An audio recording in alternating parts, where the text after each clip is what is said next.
With you as your new executive director of the Virginia Baptist Historical Society. I'm Nathan Taylor, if I've not met you yet, and I'm here with the man who needs no introduction. In reflecting on how Virginia Baptists have responded to so much this year, Fred Anderson and I have been looking at our history and invite you to reflect with us. As for answering the call, that's what Virginia Baptists have been doing for over 3 centuries. Robert Norden answered the call in 1714 when he was appointed as a messenger from the Baptist of England to what they called their Virginia mission.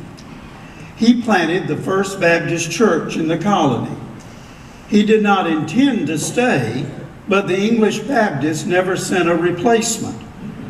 Yet he remained faithful to his call.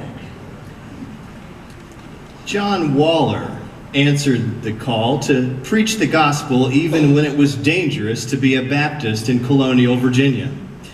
He was whipped and repeatedly jailed for preaching.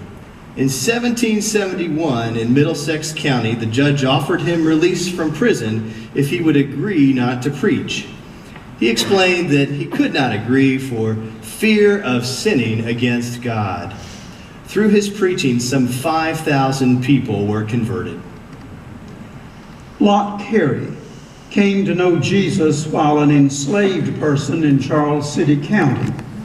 In 1821, he answered the call to share the good news of Jesus in Africa. Edward Baptist, that was his name, answered the call to establish a new statewide Baptist organization to be known as the Baptist General Association of Virginia. In 1823, he wrote its constitution, noting that its purpose was to advance the Redeemer's kingdom. And the Bedford Plowboys. They answered the call to serve as the first state missionaries of the new General Association. For 2 years, they traveled by horseback across Virginia, preaching and determining where one day a Baptist church might be planted. Jeremiah Jeter and Daniel Witt were young men in 1823, and they remained steadfast in Christ's service all of their long lives. Henrietta Hall Shook of the Northern Neck was only 17 in 1835 when she became the first American Baptist woman missionary to China. She answered the call to teach Chinese girls.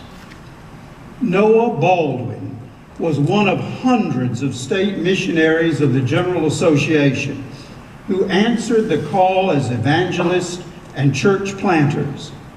His mission field was the frontier of Southwest Virginia. Fletcher May Howell, a Christian social worker, answered the call in 1934 to coordinate interracial cooperation through Women's Missionary Union of Virginia.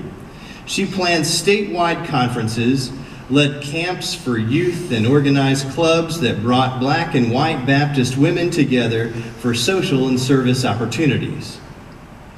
Alma Hunt's only WMU experience had been as recreational leader for young women when in 1948 she accepted the leadership of the National WMU.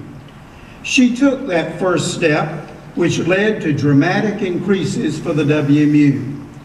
She remained devoted to Christian service throughout her long and useful life.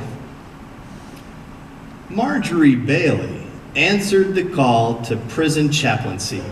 She became the first Virginia Baptist woman minister to be ordained, and her ministry was to both women and men in Virginia's prisons.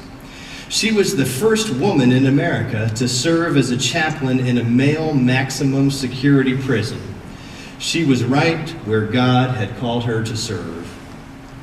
Henry Langford was a young minister in Pennsylvania County when he wrote articles for the Chatham newspaper, encouraging acceptance of the U.S. Supreme Court school desegregation decision.